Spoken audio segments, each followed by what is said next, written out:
Good morning बच्चों। कक्षा 9 में हम दूसरा लेसन पढ़ रहे हैं जिसका नाम है बल तथा न्यूटन की गति के नियम। इसमें मैंने कल आपको बल की परिभाषा बताया, बल के मात्रक बताए, बल कितने प्रकार के होते हैं ये बताया, और ये मैंने कहा था कि कल हम जो है न्यूटन की गति के नियमों के बारे में जानकारी देंगे आपको। इसलिए मैंने हेडिंग डाल रखी है न्यूटन के गति विषयक नियम। आपको बता दें न्यूटन ने गति से संबंधित 3 नियम दिए थे। आपको क्रमवाइज एक एक करके हम सभी नियम और उन नियमों का सत्यापन दोनों बताएंगे। सबसे पहला नियम बहुत ही आसान है, बहुत ही इजी है। कुछ बच्चों ने चैनल पे कमेंट भी किया था, सर जल्दी से जल्दी न्यूटन के नियम को पढ़ाइए। तो आइए आज शुरुआत करते हैं न्यूटन के गति विषयक नियम की, जिसमें से हमारा गति का जो पहला नियम है, गति का पहला नियम, ठीक है ना। गति का पहला नियम बहुत ही आसान है, आइए पढ़ते हैं। लेकिन उससे पहले अगर आप चैनल पे हमारे नए हैं तो चैनल को सब्सक्राइब जरूर करें और बेल आइकन दबाना ना भूलें। चलिए शुरुआत करते हैं। पहला नियम हमारा क्या है? पहला नियम कहता है कि यदि कोई भी वस्तु ब्रह्मांड में किसी भी स्थान पर हो, कहीं भी हो, किसी भी परिस्थिति में हो,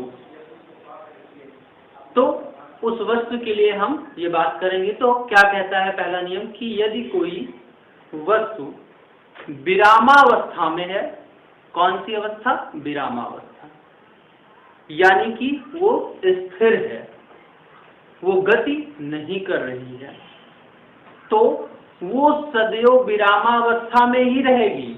न्यूटन का ये पहला नियम है गति के संबंध में। तो न्यूटन ने पहले नियम में क्या कहा, फिर से सुनते हैं आधी बात, कि यदि कोई वस्तु विरामावस्था में है तो वो विरामावस्था में रहेगी, और यदि वो वस्तु गतिकीय अवस्था में है, यानी कि इस बार विराम नहीं है, यदि वो वस्तु गतिकीय अवस्था में है तो सदैव वो गतिकी ही अवस्था में रहेगी। लेकिन कोई वस्तु विराम है तो विराम ही रहेगी, गतिमान है तो गतिमान ही रहेगी। इसको कंटिन्यूअस बनाए, इस नियम को कंटिन्यू बनाए रखने के लिए, यानी कि इस नियम की सिद्धि के लिए अगर हम देखें तो एक कंडीशन अप्लाई होती है कि उन वस्तुओं पर कोई बाहर से बल ना लगाया जाए। ये शर्त है। अगर इस शर्त को आप फॉलो करते हैं, इस नियम को फॉलो करते हैं, तो जो न्यूटन का पहला नियम है कि यदि कोई वस्तु विरामावस्था में है तो विरामावस्था में ही रहेगी, गति की अवस्था में है तो गति की ही अवस्था में रहेगी, जब तक कि उस पर कोई बाहर से बल न लगाया जाए। रिपीट करता हूं, आप इसे लिख लेंगे। आप पहले हेडिंग डालेंगे न्यूटन के गति विषयक नियम, फिर उसके बाद गति का पहला नियम। पहला नियम, इसके सामने आप लिखेंगे क्या कि यदि कोई वस्तु विरामावस्था में है तो सदैव विरामावस्था में रहेगी, यदि वह वस्तु गतिकीय अवस्था में है अर्थात चल रही है तो हमेशा गति की ही अवस्था में रहेगी, जब तक कि उस वस्तु पर बाहर से कोई भी बल आरोपित ना किया जाए। न्यूटन के इस नियम को जड़त्व का नियम भी कहते हैं। बहुत इंपॉर्टेंट क्वेश्चन कभी कभी पूछा जाता है, 1 नंबर में कंपटीशन में भी पूछा जाता है कि न्यूटन के किस नियम को जड़त्व का नियम कहते हैं। तो आप वहां पे जवाब दे सकते हैं कि न्यूटन के गति विषयक पहले नियम को जड़त्व का नियम कहा जाता है। तो यहाँ पे एक बार फिर से हम परिभाषा को रिपीट करते हैं कि न्यूटन का जो पहला नियम है वो नियम कहता है कि यदि कोई वस्तु विरामावस्था में है तो विरामावस्था में ही रहेगी, और यदि वह वस्तु गति की अवस्था में है तो गति की ही अवस्था में रहेगी, जब तक कि उस पर आप कोई बाहर से बल नहीं आरोपित कर देते हैं। न्यूटन के इस पहले नियम को हम जड़त्व का नियम कहते हैं। कौन सा नियम? जड़त्व का नियम कहते हैं। अब ये जड़त्व क्या होता है? जड़त्व का मतलब जड़ से होता है। जड़त्व का मतलब किससे होता है? जड़ से होता है। अब ये जड़ का मतलब क्या होता है? जड़ का मतलब अपनी स्थिति को बनाए रखना। अपनी स्थिति को बनाए रखने की प्रवृत्ति जिस वस्तु में भी होगी उसको हम कहेंगे इसमें जड़त्व का गुण पाया जाता है। क्योंकि अगर हम थोड़ा सा भाषा में समझें अपने, तो कहते हैं कि पेड़ पौधों में जड़ें पाई जाती हैं। तो पेड़ पौधों में अगर जड़ें पाई जाती हैं तो क्या पेड़ पौधे गति करते हैं? नहीं करते हैं। पेड़ पौधे गति नहीं करते हैं, अर्थात वो अपनी स्थिति को बनाए रखते हैं। लेकिन इस जड़त्व का मतलब तो अगर पेड़ पौधों से लिया जाए टोटली, तो पेड़ पौधे तो सिर्फ स्थिर रहते हैं। तो न्यूटन का नियम क्या सिर्फ विरामावस्था के लिए अप्लाई है? नहीं,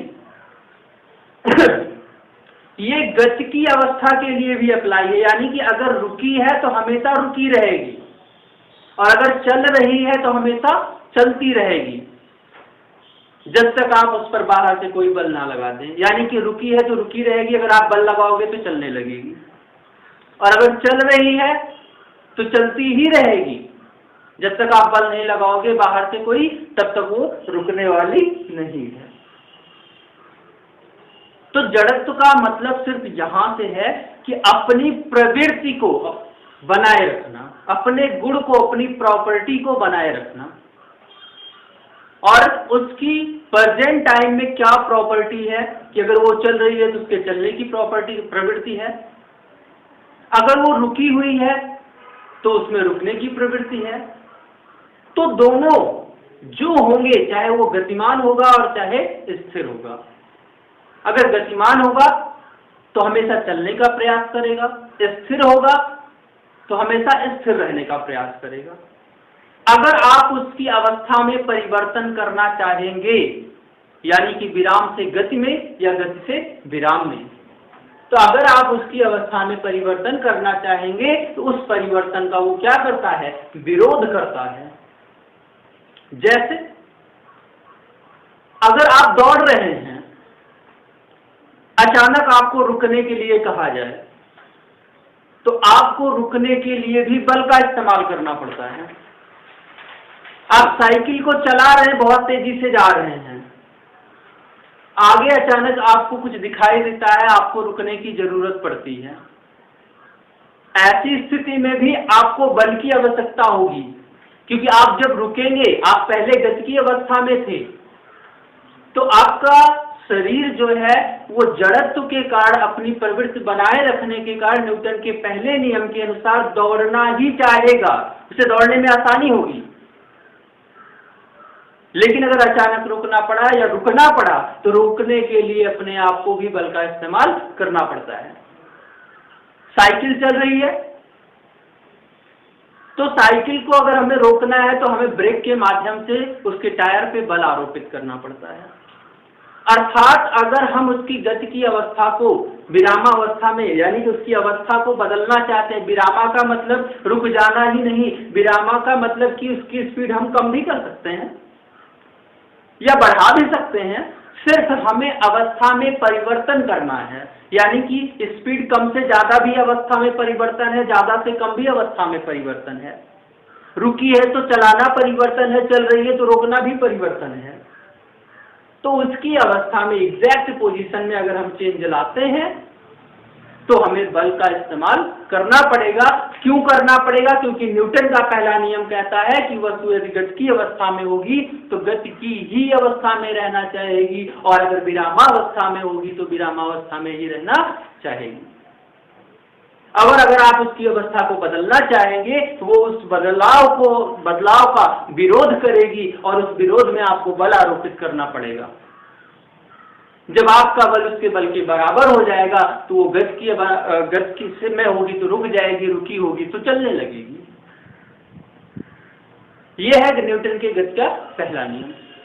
और इसलिए इसे कहते हैं जड़त्व का नियम, क्योंकि ये अपनी प्रवृत्ति बनाए रखने की प्रकृति रखता है। पहला नियम यानी कि पिंडों में ये गुण पाया जाता है कि वो जिस भी प्रवृत्ति को हासिल किए हैं, चाहे वो रुकने की प्रवृत्ति हो, चाहे वो चलने की प्रवृत्ति हो, उसको बनाए रखने के लिए वो प्रेरित रहते हैं। ठीक है। जड़त्व भी दो प्रकार का मैंने बताया, क्योंकि गति की अवस्था होगी कि तो या तो वो विरामावस्था होगी। तो जड़त्व दो प्रकार का होता है, एक विराम जड़त्व और दूसरा गति जड़त्व। दूसरा कौन सा होता है? गति जड़त्व। गति का जड़त्व।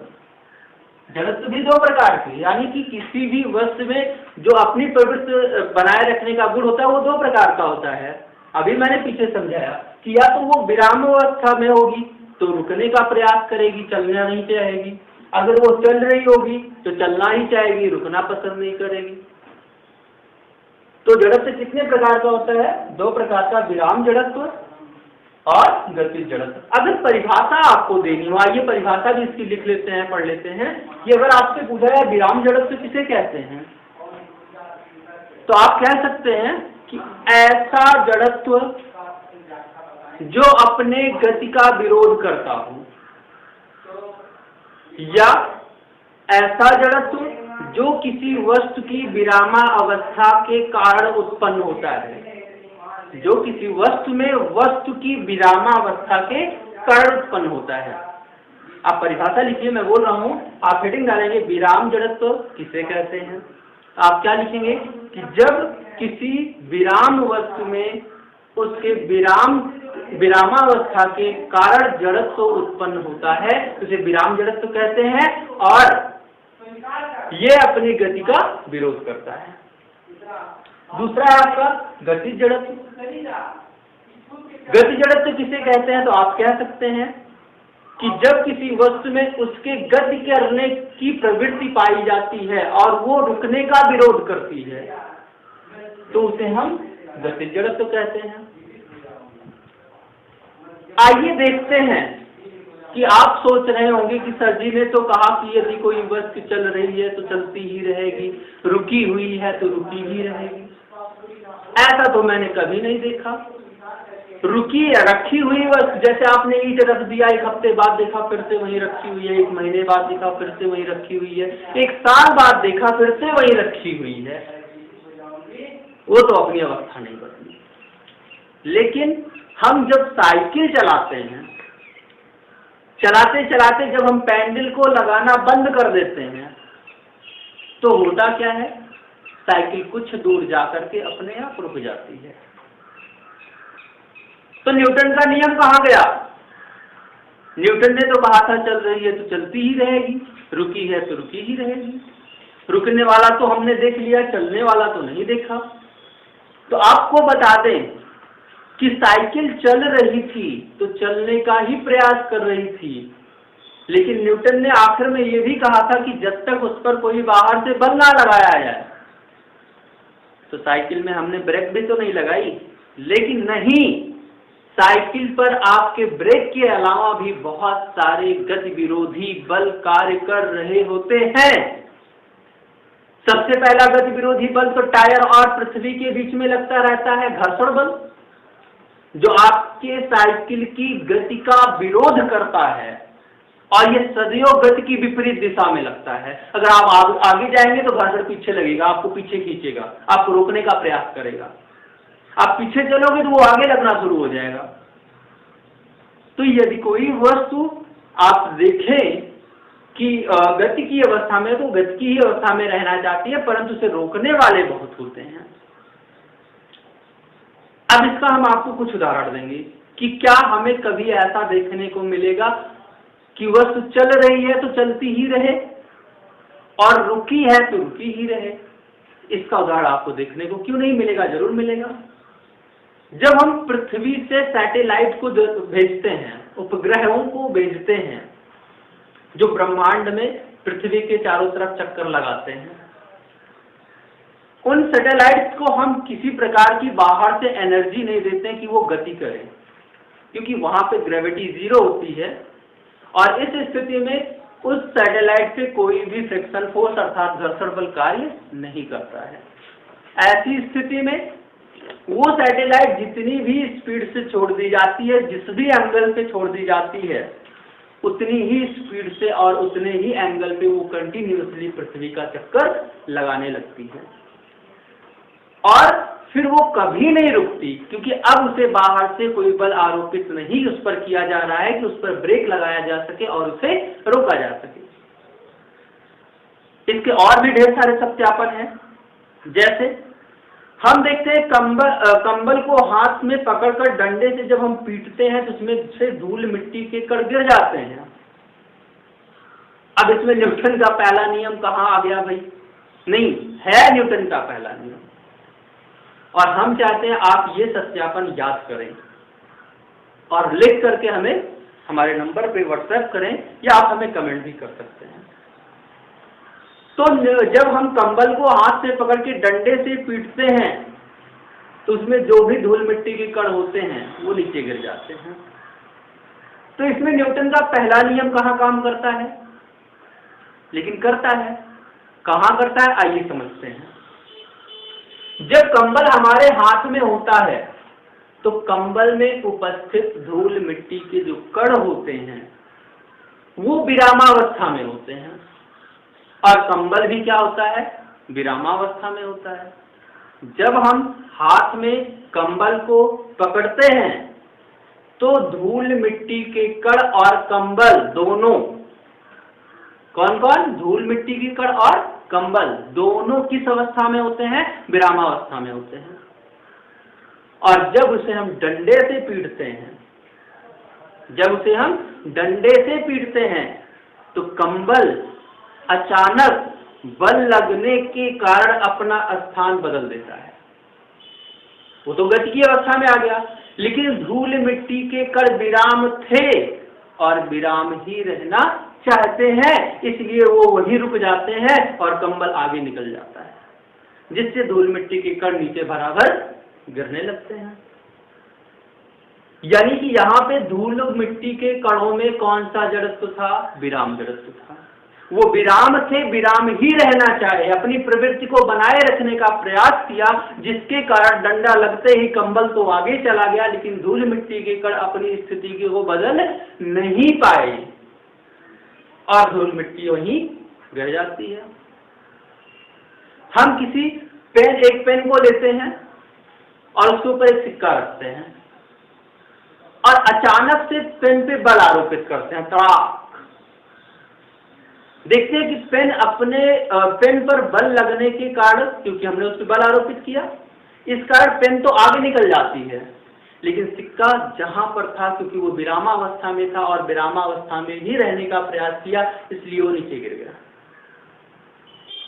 वहीं का वहीं रह गया। वो विराम ही रहना चाहा, आगे बढ़ना नहीं चाहा। ठीक है, तो आप ये उदाहरण लिख सकते हैं कि जब धूल मिट्टी के जब हम कंबल को हाथ से पकड़ते हैं और डंडे से पीटते हैं तो धूल मिट्टी के कण गिर जाते हैं। क्यों? ये प्रश्न होगा हमारा। जवाब होगा कि जब हम हाथ में कंबल को पकड़कर डंडे से पीटते हैं तो कंबल और धूल मिट्टी के कण ये दोनों विरामावस्था में होते हैं और विरामावस्था में ही रहने का प्रयास करते हैं। लेकिन जब अचानक कंबल पर हम डंडे से पीटते हैं तो कंबल पे बल आरोपित होने के कारण कंबल आगे बढ़ जाता है और धूल मिट्टी के कण विरामावस्था में थे और रहने का ही प्रयास करते हैं, इसलिए वो वहीं रह जाते हैं। और बेचारे जब वहीं रह जाते हैं तो कंबल आगे निकल गया, धूल मिट्टी ऊपर रह गया। अब तो ग्रेविटी लगेगी, गुरुत्वाकर्षण बल लगेगा, जिससे वो नीचे जाकर गिर जाएगा। और भी एग्जाम्पल है इसके, जैसे ट्रेन में बैठा यात्री ब्रेक लगने पर आगे और अचानक चलने पर पीछे झुक जाता है, ब्रेक लगने पर आगे और अचानक चलने से पीछे की तरफ झुक जाता है। इसकी वजह क्या होती है? एक और बता रहा हूं, ये लास्ट है, इसके बाद आपको एक होमवर्क दिया जाएगा। तो इसकी वजह ये होती है कि जब ट्रेन गति की अवस्था में है अर्थात चल रही है तो व्यक्ति भी ट्रेन के साथ गतिकी अवस्था में होता है और वो गतिकी अवस्था ही बनाए रखने का प्रयास करता रहता है और चलता रहता है। लेकिन अचानक जब ट्रेन में ब्रेक लगाई जाती है तो ट्रेन पर ब्रेक लगने के कारण